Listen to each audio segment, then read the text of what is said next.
So I think I spent the entirety of last episode without taking a single step, which has admittedly never happened before, in any game, really.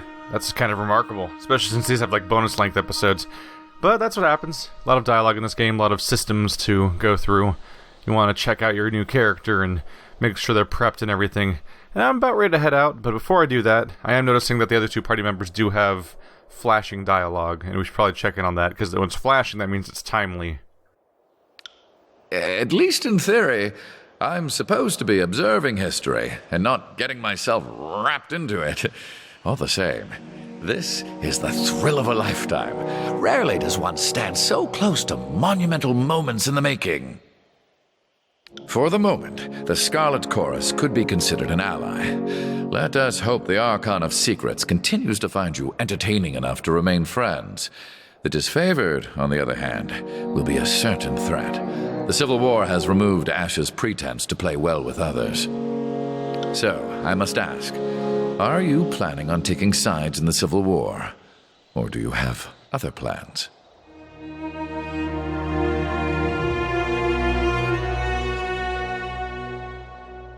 I am a servant of the Archon of Justice, that much has not changed. Dutifully spoken.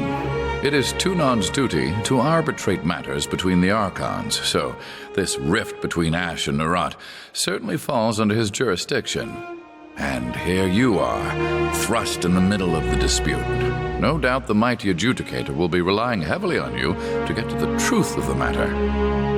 Whatever you do next, consider that many eyes will be upon you, for you have both delivered and taken away the Overlord's edicts, and few will know how to make sense of the latter. You are an exception the Archons cannot afford to ignore. They will likely aim to control or destroy you. Have you heard of edicts being broken before? Most of Kairos' edicts were either worded to end in a manner of the Overlord's choosing, or the edicts have simply continued in perpetuity. That's not to say there haven't been stories of broken edicts. They're just uncommon. The oldest is, I think, Golbraith and the Edict of Sorrows, and that tale dates back to around the year 110. Aside from you, the most recent was the Edict of Twisting Grasses, back in 380. In all these stories, Kairos' edict very clearly gives its victim a single way to escape, and someone manages it. What's never happened is the pure abatement of an edict, like using a spell of warding or cancellation.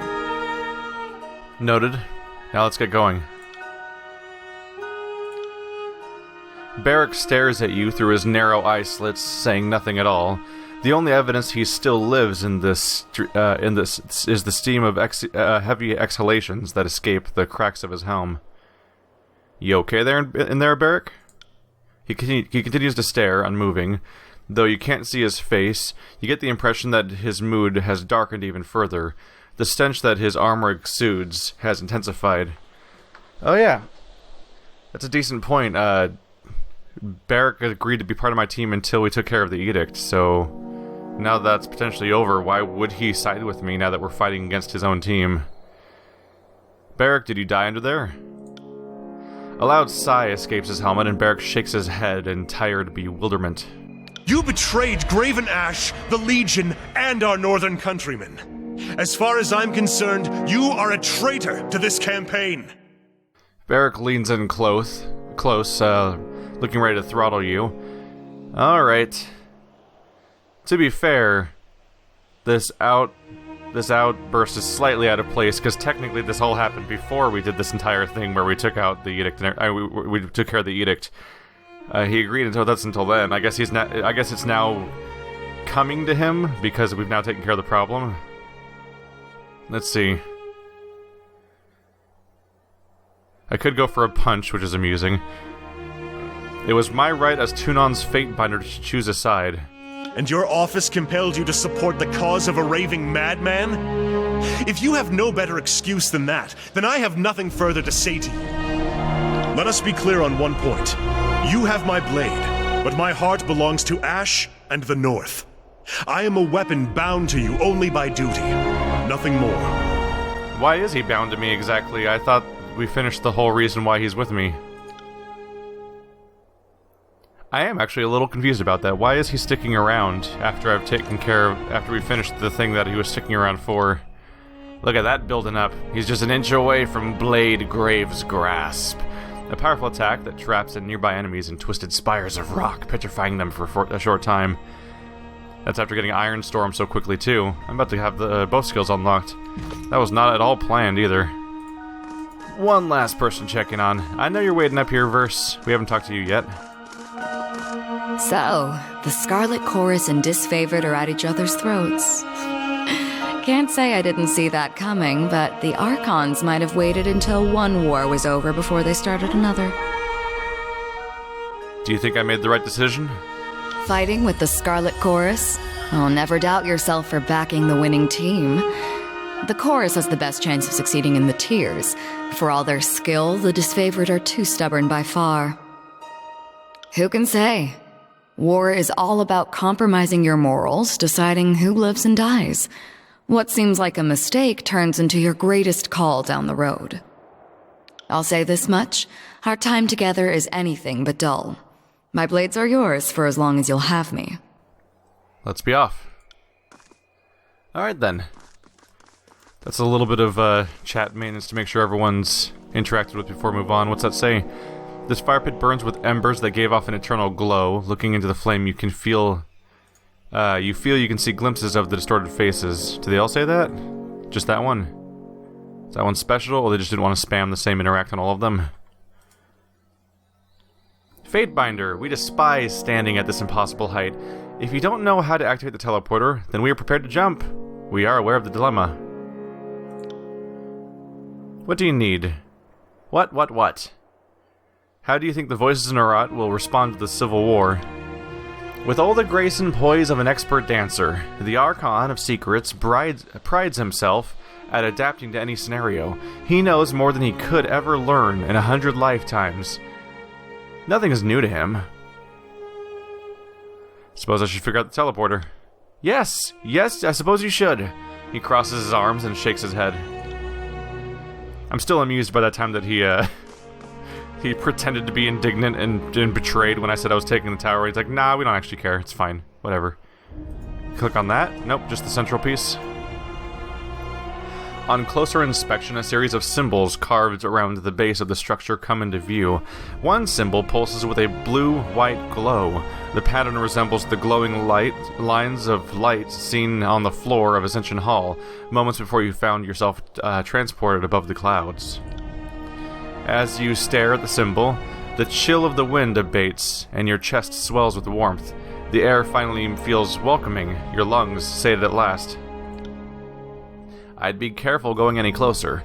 This whole tower is humming with the energies that we don't understand.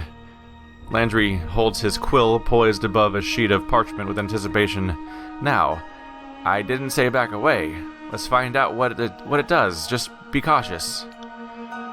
I can feel power running through this place. Eb surveys the surroundings, her gaze sweeping to the object in the center. You can sense the magic of the spire even from down below, but up here, this close to the axis of the spire, the deluge of energy is numbing. I feel dizzy. Do you feel dizzy? Barrick massages the brow of his helmet, causing a howl of grinding iron to echo across the expanse. What is this thing? The surface of the stone orb trembles at your words. For a brief moment, the solid rock undulates, the same motion as a quiet pond rippled by rain. An echo bounces back from afar. Your voice is distorted and unfamiliar. Is that thing? Your voice. For a moment there, it sounded like song. The sculpture is once again still. There is a rush of warmth through your body, a jolt of enervation that steadies your balance. A barrage of tactile sensation floods your mind as you feel footsteps and wind, but not on your face or your limbs. A moment later, the flood of information begins to make sense. You are feeling the wind against the spire, and even the weight of your own feet, as if the spire were a second spine. With this connection made, you feel your awareness pull from this place. Not as a traveler, but as one glimpsing the world from impossibly far away. In this moment, there is nothing you cannot see, though you see it nearly all at once, in a flood of sensation that is difficult to parse. You see a spire at the crossing of an ancient stone structure, 2 walls extending off into the distance. At the base of this eternal spire, settlers and merchants act in every way unconcerned, toiling under the observation of unforgiving taskmasters. As the shadow of the spire falls over them, the mood changes. The settlers pause in shared unease and look up at the sky, towards you. Some of the faces looking at you are familiar, and you recognize this place as Lethian's Crossing, where you served during the war. Near the settlement, built at the joining of the ancient walls, you see a breach in the massive masonry, a cleft into the forbidden, hidden realm within the old walls. I can go closer to the spire of the old walls. Let's check the walls. Shadows envelop you, muting all sound and vision with slight delay. There is a feeling of perversion, of wrongness. Whatever arcane power is allowing your senses to drift free of your body seems to falter in this place. Figures haunt the stone halls, drifting emanations of cloud, claw, and fang. They pay you no heed, but you fear them all the same. In the depths of this forbidden place, the deepest chamber is bathed in light. An arcane symbol illuminates the floor, though the details hurt your eyes when you focus. With a gentle tug, your focus pulls back into a new horizon, though it takes you a moment to recognize it as Vendrian's well. You've returned to the awareness of your immediate surroundings. The effect leaves you unsteady on your feet. Drift closer to the spire. The spire feels similar to the one you now occupy, though instead of radiating arcane life, it reeks of dust and crumbling stone. A branch withering once pulled from its tree. It reaches for you with a barely perceptible tug. The link between you and the spire recedes. The arcane bond is still present, but the mystical energies for a moment are quiet. Your body flooded with excitement and fatigue. It's unclear whether the mystic connection is strengthening you or siphoning. The tower offers nothing by way of answer, and you know that asking would only yield more silence and mystery. A deluge of sensation is over, but the positions of the spires still linger in your mind. From your vantage point atop the mountain spire, you can easily spot the mysterious structures, each of them rising high above their distant surroundings.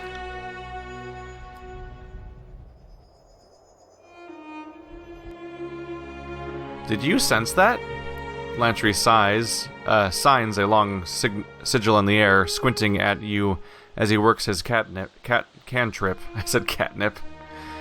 The ripples are everywhere. When you move, the magic of this place stirs and churns. That portal over there, those burning braziers, they all grow more intense as you approach. I think it's responding to your presence. Hate to interrupt the wool gathering, but did you just resolve one of Kairos' edicts? Which is at least as remarkable as ascending a spire. Am I the only one who thinks they might be related? Beric plants his feet and crosses his arms. As the lawful holder of the spire, it is your duty to find out as much about it as possible. That includes understanding edicts as well. If you forget your responsibilities, I'll be only too happy to remind you. Did we actually cancel an edict? No, we resolved it by actually solving it, right? I'm not missing anything. There's nothing special about the edict, right? We did it successfully the way it was supposed to be done because we took over the spire, right? People are acting like it's a weird special thing, like Lantry's all like talking about people who eliminated edicts in different ways. Are we counting fulfilling its condition to stop it from blowing up as annulling it or something? Because that seemed to be the whole goal. Speak with me after you see Tunon, Fatebinder. The disfavored need to be shown their place. If a dog acts up, you use a firm hand to put it back down. If we are to succeed in the tiers, we must work quickly. I'll be waiting. Bye. Well, he sure trusted that portal that he saw no one else use and didn't really have any reason to think it was going to do what it did. Well, that happened. Alright, so 2 objectives here. Investigate the spires and travel to Tunon's court. Yep, in the Bastard City. You had a vision of the spires scatter around the tiers and could feel connections with them and the spire claimed to be... You claimed at Vendrian's Well. Find a way to Lethian's Crossing Spire. We'll have to see. We will have to see. For now, let's see where this takes us. Anywhere? Perhaps anywhere. So from here, it takes me to Ascension Hall and Vendrian's Well Citadel. How do I go elsewhere? There we go. Hello. Aren't you a big ol' map? Alright, so here's the ocean. Sentinel Stand, Iron Hearth, Burning Library, Haven, Vendrian's Well, Sunset Spire, the Bastard City, Cacophony. Alright, so is this where... There's Lethian's Crossing, that's the Spire. There's Tunon's Court. So that right there is where, location unreachable. That's the location where we can currently find, oh! Things are highlighted. So Scarlet Chorus areas are in red here. And these down here must be the locations of, the disfavored, right? It's all purple? They're weirdly gapped out, like there's a space in between. It'll be interesting. I wonder if I'm gonna get a chance to assault the city where they get their iron that I gave them. I've kind of strengthened our enemies in that way. From the past, though. Hey, isn't that Tunon right there? I think that's Tunon on the top right. Oh, yep. There's the disfavored. Oh no, that's Tunon. Yeah, that's Tunon. Huh. Right, that's Voices of Nerat. I mixed up my masks. Yeah, that's clearly Voices of Nerat. And then there's a spire. This is a neat map. Alright, let's go to the Bastard City. For Tunon's Court. Tunon's Court. When the Bastard City fell to Kairos' armies, Tunon, the adjudicator, Archon of Justice, claimed the palace for his own. Now Tunon's Court serves as the center of law and governance in the tiers. So this is one of the first places we saw. And we saw all those holes appear, which is concerning. They must be sinkholes or something. They look dramatic. Looks a bit like something we saw in Dragon's Dogma, actually. Interesting. This will take 2.5 days. It's practically as long as we've spent in the game so far. Let's see if we get ambushed.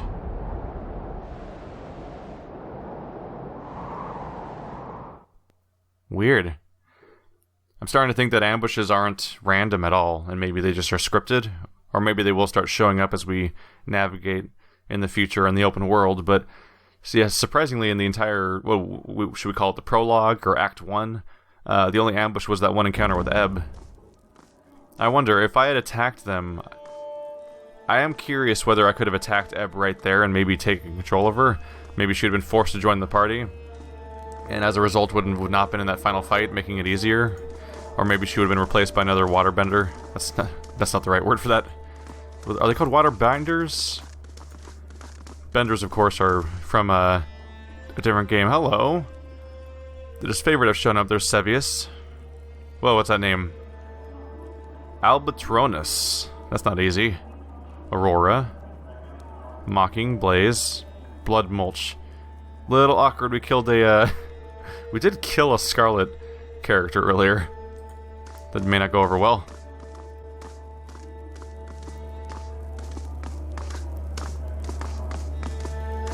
You call yourselves officers of Kairos' army, but your conduct falls short of my expectations. The court finds your accounts of Vendrian's Well lacking, rife with misdirection and fallacy, fouled with baseless accusation. Well, he's got a cool voice. The shadows beneath Tunon's cloak darken and flare around him. Murmurs of unease erupt on the court. Is he a human? It's hard to tell. That there might be bare wrists there, or that's probably just a goldish-looking cuff. So I don't know if we can tell from here whether or not he even has a corporeal body or not, or if he's like the voices. Just gonna listen in. Your Honor, I have relayed the events as I experienced them. You can well imagine why my version conflicts with his. She makes a dismissive gesture at the Scarlet Chorus representative. On my honor, and on that of the great general, I would sooner snap my sword than perjure myself before you, Archon. Oh, so you imply the falsehood comes easier to my lips than yours. You're a fool if you believe the Archon of Justice won't see through your lies because the disfavored think themselves better than an honest gang. Silence! The contradictions in your statements will be examined, and falsities threshed from truths. If we find you have perjured yourselves, Bled and Mark will see to your fate. The Archon turns, and you feel his gaze upon you. Fatebinder, we will start with the matter of the Archons. Graven Ash and the Voices of Nerat have declared war upon each other. In addition to violating Kairos' peace, they have thrown the conquest of the Tiers into disarray. By all accounts, these hostilities began shortly after your arrival. Tell us what transpired. How is that even possibly... Oh no, he means they're declaring war started after I arrived. For a second I thought that he was meaning that them being hostile to each other started when I arrived. I'm like, no, not at all. Let's see.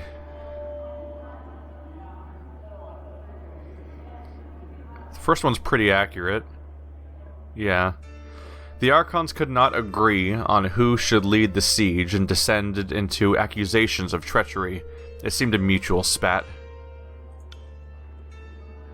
The disfavored were more deserving of the honor. Our tactics and training outmatched the Vendrian Guard at every turn. Well, I guess this shows the spat. What balderdash! The disfavored couldn't tip over a straw hut if they had a week to strategize. Our howling mob was better equipped to overwhelm the Vendrian Guard. Our recruits were ready to throw themselves at the enemy. If only Ash and his legion would agree to a plan. The Fatebinder presents testimony. I warn you both against speaking out of turn. Something more than a mere disagreement unraveled this campaign. But I will return to that in time. Let us speak of Ascension Hall. From all accounts, it would seem you were instrumental in its capture, or so the petitioner of the Scarlet Chorus testifies. The disfavored commander has a dimmer view of the matter. Lend me your perspective. Is that a lie? Is it really, though? It says, I took the Citadel with my own strength, employing the Scarlet Chorus's distraction. That's not really a lie, though, from what, like, maybe the game wasn't supposed to make it look that way, but the way that it looked from how I played it, I climbed the wall myself. First of all, I killed the people outside the wall on my own. Technically, 2 Scarlet Chorus people were there, but they kind of wandered off on their own. Then I climbed the wall on my own, killed everyone on the wall on my own, killed everyone inside the wall on my own, and then the Scarlet Chorus finally burst through, only to be cut off by the disfavored, so they'd fought each other, so neither of them were fighting the Vendrian Guard. Then I go inside and clear out the entire fort on my own, and then defeat the leadership on my own. The only help the Scarlet Chorus gave me was a verse, but that was equally matched by Beric being in the party from the disfavored, so... got mixed feelings about the fact that this thing says lie, because if it didn't say lie, I'd click on it in an instant, but the fact that it says lie makes me feel like I'm somehow misrepresenting the story, but makes me think that maybe the game misrepresented the story to me in its level design, too. Yeah. I joined with the Scarlet Chorus. We took the Citadel with an unstoppable advance. The edict meant certain doom if the siege failed. So why, when your survival depended on it, did you join your strength to the Scarlet Chorus and not the elite disfavored?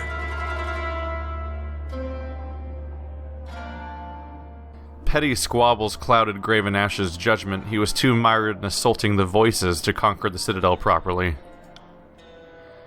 For a while, the adjudicator hovers in silence, shadows trailing from below his robes. I will consider this testimony at length. The court thanks you for it. Is there anything you wish to add at this time? Honestly, my own testimony is less at length than I was expecting it would be. Hey, we start off with favor. Probably for obvious reasons, because he's my leader. I have told you all that I know. Your testimony is accepted by the court. The statements of our guests raise questions in my mind. There is much about this campaign that has caused me to wonder. A shipment of iron weapons was short on arrival. Where coveted iron is concerned, I don't believe it to be a clerical error. One of my agents recovered this seal in Echo Call. It belongs to a merchant collective. Lethian's Crossing is teeming with their kind. If you would root out treachery, I would advise starting there. Neat, that's also where the spire is. And it's also the location I took over, right? Yeah. So I'm known for that spot in particular. Yeah, that should be the right place. Petitioners, leave us. I would have a private audience with the Fatebinder. Ascend and join me. You will find the way opened. Who are these guys? They're people like me? Fatebinder Nunavol? Callio? Rogalas. They're just getting the right out of here. You are able to talk to them, which is interesting. I wonder if I should. Let's check with Callio. Guy Lovebridge, I see you've returned to the fold. Your exploits in Vendrian as well are the matter of some discussion. This little portrait here looks like Dandelion to me, from Witcher. The Fatebinder of Balance regards you with a discerning eye, and for a moment you feel as if she is trying to peer into the very depths of your mind. What can I do for you? Well, now she looks significantly less like Dandelion. Well, only right here. Callio touches a gentle hand to your shoulder. Has anything happened while I was away? There have been whispers that Cairn drew disloyal to Graven Ash's commands during the campaign in Azure. I took up the mantle of investigation near Plainsgate, and judging the rumors to be true, dispatched Cairn by proclaiming the Kairos' Edict of Stone. The very earth turned against the traitorous Archon, as the region split asunder in righteous judgment. Oh, so that's what happened to Cairn, which we've heard about as being like... We've heard about Cairn being referred to as this Archon that's basically just a corpse now, but is where the Earthshakers get their powers from. You seem to know much about my actions. Have you been spying on me? Don't act so surprised.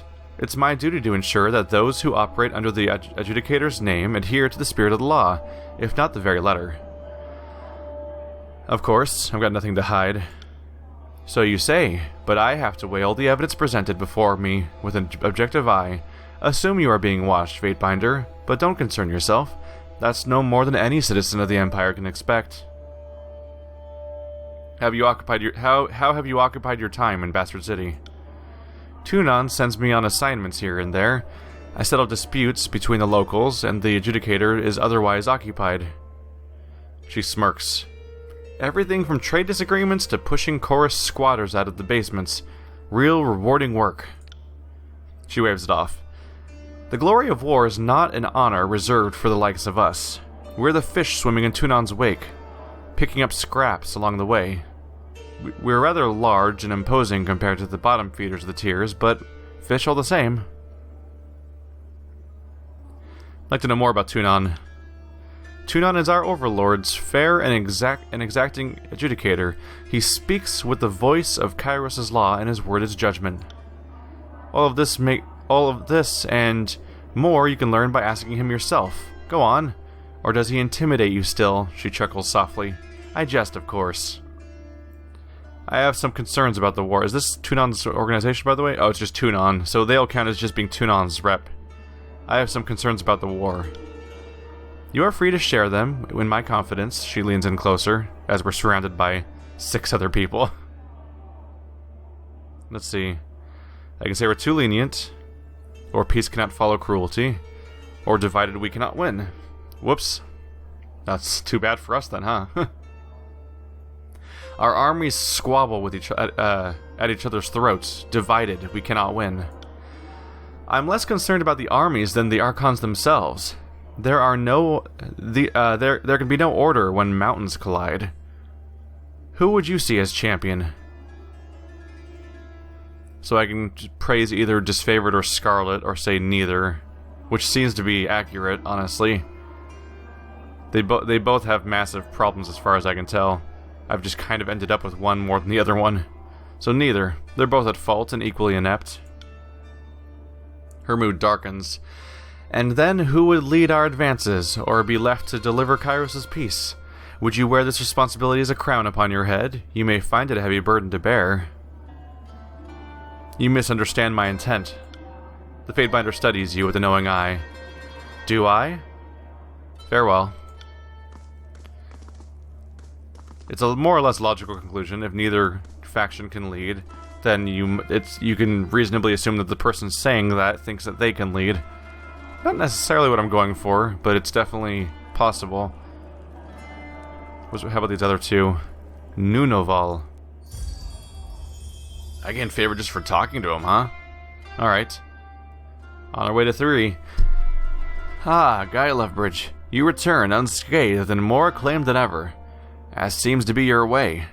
The Fatebinder of War claps you good-naturedly with excessive strength on the back.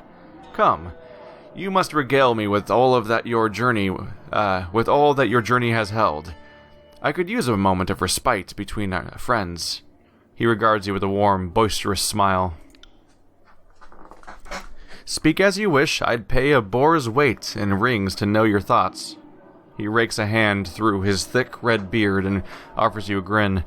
So whenever it says this stuff, it must mean that you unlock it by having a favor of that level, because we clearly have more than that, so it's not just reflecting your current thing. Come, let us speak freely. How are you singled out to become a Fatebinder? I cannot speak for the other Fatebinders, but I joined the court when I was yet a boy and impetuous beyond reason. I had been imprisoned with a death sentence for the crime of desecrating corpses. He laughs hard and hearty. It was nothing so exciting as you're no doubt imagining. I was merely burning corpses that awaited burial. Before the local authority could see me to the gallows, the adjudicator claimed me a great talent waiting to be realized, needing only to be steered. So he just burned bodies, and that led to him being, quote-unquote, desecrating corpses. Yeah, I guess that's fitting enough. Why burn the bodies? Corpses piling up in the street spread plague faster than the filthiest of rats. I was but 10, and a weak fighter. I did what I could for my homeland. Why was it a crime? There was a time when even the Northmen were of superstitious stock, a time before Kairos brought reason to the realms. The people of my city believed that, without proper rites, I was cheating our fallen warriors of returning to the land. It was a good thing Tunon spared you. As I have said, the adjudicator saw within me something of rare value, as is true for us all. You, as well, were chosen for our great court, for which I am grateful.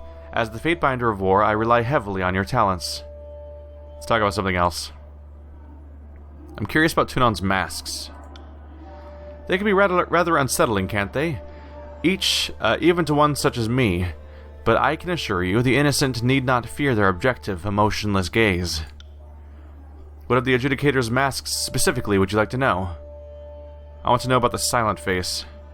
The silent face is the face that Tunon shows to us now, and for that we are fortunate beyond belief. The silent face is a patient face, a face for listening as Tunon presides over all matters brought to court, taking great pains to ensure all sides of an issue are heard. The face of resolve? Tunon's last known donning of the face of resolve was the moment he judged and called ruin to half the districts of the bastard city. Since then, he has ruled over Northern Tier justly, calmly, and with efficient diplomacy. The face that is no more. Tunon is said to have worn a third mask in aeons past. I have heard rumor that the face has displeased Kairos and thus was destroyed, as happens to all persons and objects that displease the Overlord. That's interesting. So does this rebellion that we're having right now and this back and forth squabble, does that displease the Overlord? Because he's not destroying that. It's been happening for years now. Have you ever seen Tunon change his masks? In the way that you or I would change our raiment? No, not as such. And yet I have seen the masks shift. They switch without the adjudicator or anyone so much as laying a hand on them. It's not something you can watch unfold. After a time, you merely realize it has already happened. There is work enough for the court that we shouldn't occupy ourselves wondering over mysteries. Can you remind me of the history and origin of the Fatebinders? The seasoned warrior rubs a finger against the line of stubble along his cheek. We are a relatively young order, though we have spanned these past 2 centuries. While the voices of Nerat and Graven Ash need armies to execute their will, Tunon wields but a modest court of vassals. We exist as the extension of his law. There is no place in all of Terratus that is beyond our judgment. Tell me more about the Kairos' armies, our allies. Ah yes, with friends like these, our work is often self-explanatory. Were you asking about the Scarlet Chorus, the disfavored? Scarlet Chorus? The Scarlet Chorus soldiers hail from every corner of every realm. As the chorus marches, it conscripts indiscriminately from those it has conquered to replenish its ranks. There is no continuity of command in the chorus. Nerat encourages even, the strong to challenge their leaders. But the chorus has numbers, and brute force is almost always a viable solution, much as Rogulis insists otherwise. Besides, the Scarlet Chorus draws strength from the multitudes it swallows. Its blood chanters have taken knowledge from various tiers mystics, and many of the chorus's best soldiers were grown here in the south. The disfavored. The disfavored are the iron tip of Kairos' great phalanx, armed with the best weapons, the most comprehensive training, and led by the brilliant Graven Ash. The disfavored have no equals in open battle. The Legion has a saying, Graven Ash protects, and it's no empty boast. The Archon of War is able to lend his will and strength to his soldiers and give them endurance beyond human limits. I have great respect for the disfavored, but I know where I stand with them. They are a very close-knit band, all of them from northern families, many of them related to each other. Nunavol sighs, his smile wistful, but considering our role in the Great Hierarchy, I cannot fault Graven Ash for being selective. I'm honestly surprised that the disfavored can even exist consistently, just because it's been such a long campaign and they don't recruit any soldiers at all. I guess they just must have a constant influx of people from the north coming all the way down, which is weird because they're they're currently the most southernmost army of the 2. Is that all I had? I feel like I skipped strangely between tiers. We speak again, so let us speak genuinely and at length with one another. Now, of what matter would you have to discuss? The Fatebinder rubs his fingers along the edge of his jaw, regarding with interest. I knew there was more down here. I've claimed the spire at Vendron's Well. Hey, that just keeps happening apparently. Rank 3. I should have just gotten a perk apparently. So the court's whispers are true. The Fatebinder rubs his fingers along the underside of his chin, pondering his thoughts with great weight. After a moment he offers you a wistful sort of smile. Someday I would like to witness for myself this tower that has risen above the realms like a blade thrust into the sky. I would hear of your past victories in the war of recent events. Have you not yet tired of my tales, Guy Lovebridge? I do admit I never tire of telling them, he laughs, hearty and deep. Very well then, let me champion my feats, the feats of my conquest. Let the glory of Kairos' reign fall on any ears that would hear it. After you read the Edict of Storms, I was sent to take your place at the Blade Grave to help pacify the last of the stalwart defenders. Nunavol shakes his head with a loud sigh. Those storms, they are beyond compare. The winds are so strong, they're reshaping the canyons, uprooting the forests. Such is the price of defiance. And that's it. Huh. That was a brief story. Last one is Rogulis over here. Fatebinder, you return. Rogulis looks up and down with an inscrutable expression. You look as if you have questions for me to untangle. Ask. I am feeling generous.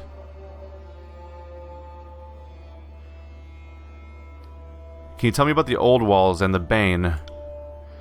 With which should I start? The old walls?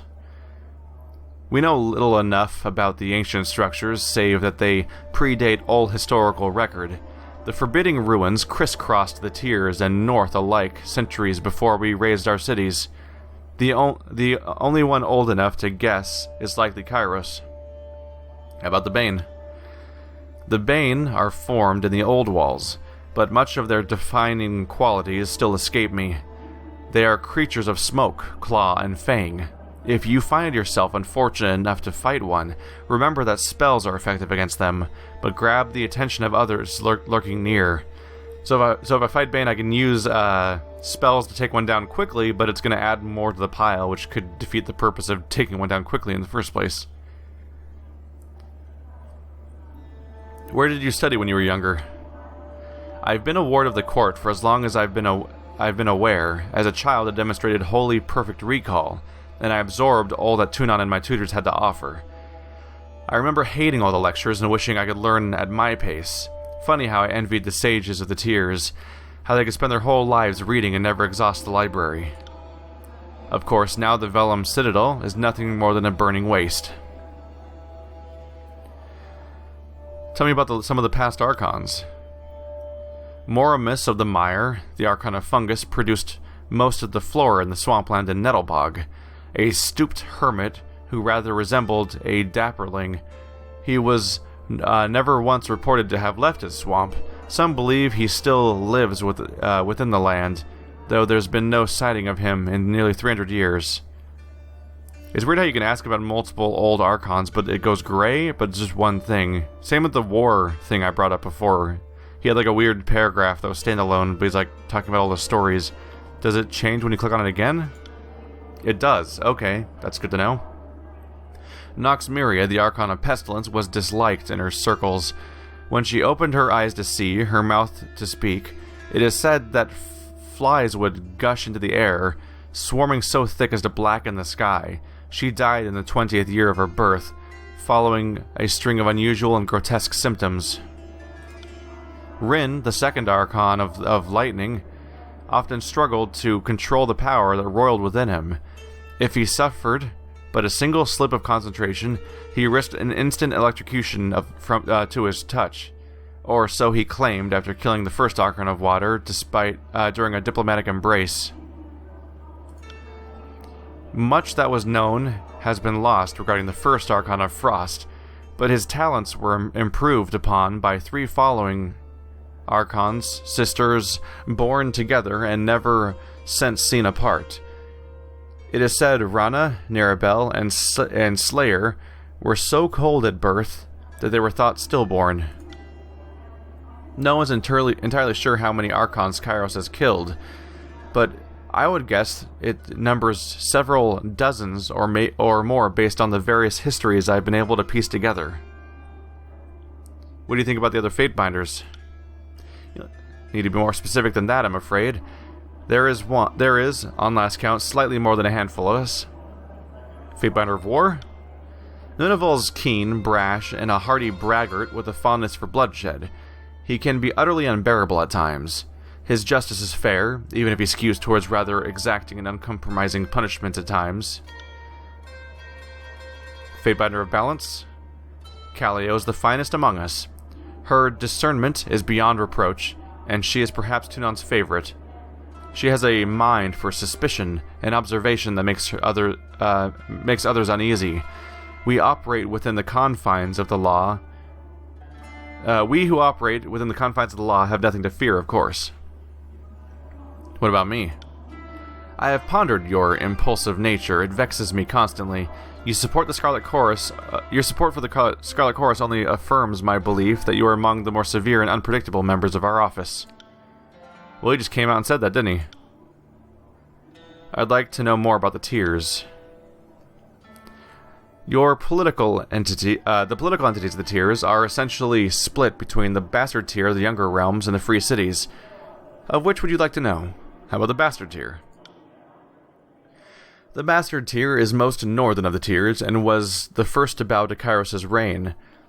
Though the knee they bent fell unwillingly, Kairos had an eye on the bastard tier for many years before he marched on her capital city. This is the hub of trade and commerce. Claim the markets and people will follow. Younger realms? The younger realms sprawl the middle and southernmost tiers and can be cataloged as follows: Apex, Azure, Haven, and Stalwart. Azure was renowned for its exceptionally fertile land, which fed the whole of the tiers. That was before Kairos' Edict of Stone blighted the land. Stalwart is also worth a mention, for it comprises the whole of the southernmost tier, and proves the toughest and most defensible of the realms. It is often said that the other realms will not fall while Stalwart yet stands. The local army wages bitter war against the disfavored. Though the Edict of Storms has cut off the best of their defenses, it's only a matter of time before Stalwart falls. Really, Stalwart still hasn't fallen. I was under the impression that everything had fallen, except for the obvious, the rebels. So they're still trying to hammer away at that, even after the Edict of Storms happened, and we basically made this guy covered in swords over here. It's still ongoing. How about the free cities? There are 3 free cities remaining: Last Harbor, Spiral's Mall, and Barris and Chains. The first and strongest of the free cities was the Setting Sun, which Kairos crushed in 429 with the Edict of Tumult. After that, the remaining free cities were quick to surrender. How about the sages? I will not speak of the sages.